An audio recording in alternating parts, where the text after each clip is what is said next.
Camera rolling. Rolling. Sound speed. Speed. Mark it. Oliver Duke's Vodcast, take 1.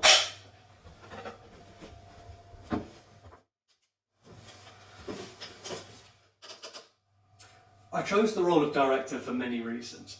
I made 20 films over the 2 years of college, and each film was me as a one-man crew. Back then, sound to me was sticking an external mic on the top of my DSLR and hoping. I chose director to see what I can create when I have a full crew and each person has their own specialisms covered, allowing me to focus on the bigger picture. I have always been influenced by directors with clear styles like Edgar Wright, Wes Anderson, and aim to make stylistic choices in my own films. I find that in my films there are usually two separate styles, such as steady tripod shots to shaky handheld shots, or bright, colourful scenes contrasted with dark, desaturated scenes. I find that I do this to make it clearer to the viewer that I've done everything deliberately and I'm not doing this by accident or by chance. I also set myself a challenge of not touching a single piece of equipment on set to force myself to not do what many directors do and try to take over the camera. Instead, I will trust my DOPs and my crew. The first workshop taught me how to analyse scripts and understand stories, which helped me when reading the script drafts and inspired ideas for the showcase scene. In Russian One Shot, the minimal use of music made the scene feel more real, so I worked with the sound designer to keep our soundtrack subtle. We even experimented with no music before deciding on a faint piece. This approach, along with avoiding cuts, made the film feel more like real life. I applied this to the showcase scene by having the editor hold onto the wide shot to make the characters' emotions more relatable and using a slow pace to let the audience absorb each detail. The second short film I watched, Big Take, used facial expressions to tell the story rather than dialogue. I discussed this with the writer and made sure our showcase scene conveyed the story through props, the actor, camera angles and blocking. When I received the script, I created a beat sheet, starting with simple beats. Alex is passed out, the phone wakes Alex, and Alex reluctantly agrees to go to work. I expanded it by adding new information and the necessary visual and audio cues to communicate it. This revealed how well the script was written. After completing the beat sheet, I added a wide master shot for coverage, knowing everything important was already covered. This approach helped me structure the film and identify key crew conversations. It also helped me visualise the film's look, and I plan to continue using this method in semester 2. Next, I storyboarded the scene, but my drawings didn't convey the information well. I researched directors like Robert Rodriguez, who uses video storyboards.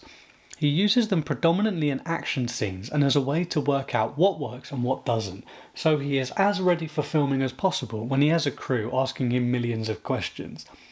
I found that Wes Anderson does a similar thing where he animates his drawings to better convey his iconic symmetrical framing and smooth, deliberate and highly choreographed staging and movement. I filmed a flatmate acting out the scene, edited it with basic sound effects and shared it with the crew. This approach worked perfectly. The DOP understood the shot contrast, the editor grasped the pacing, the sound designer captured the ambience and music style, and the actor better understood the scene.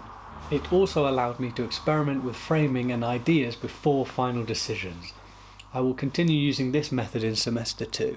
After filming, I recorded an interview with the director of How Not to Rob a Bank, James Mant.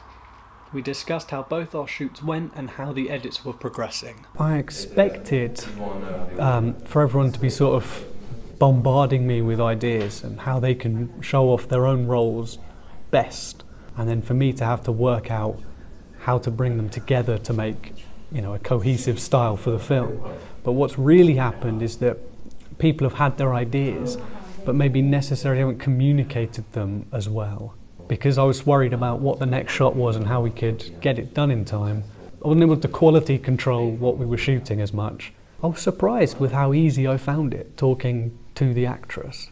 By just showing the video, I got across what I wanted. When we went for a first take and I gave almost no direction to just let her do the right actions in the right order, to just see how she took the scene, to then give her adjustments, that worked perfectly. I was happy with how that went. I think the actual scene is looking quite different to how the plan was.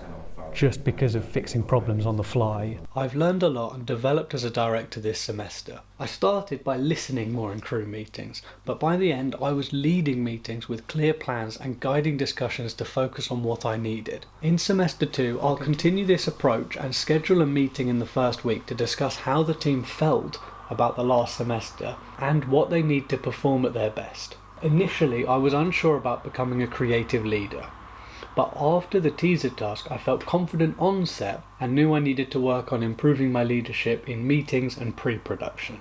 On set we faced issues with a tight schedule and late arrivals. Despite these challenges I reorganised the plan and managed to wrap up ahead of schedule. This experience showed me how I handle pressure, but for next time I'll ensure we have enough time. While I was happy with my shots, I had to move on even when I knew a few more takes could improve them. I'm pleased with my directing style and the balance I found between having a clear vision and listening to input. I know now who to talk through ideas with and who will offer suggestions. I'll carry everything I've learned into semester 2 to complete the full short film.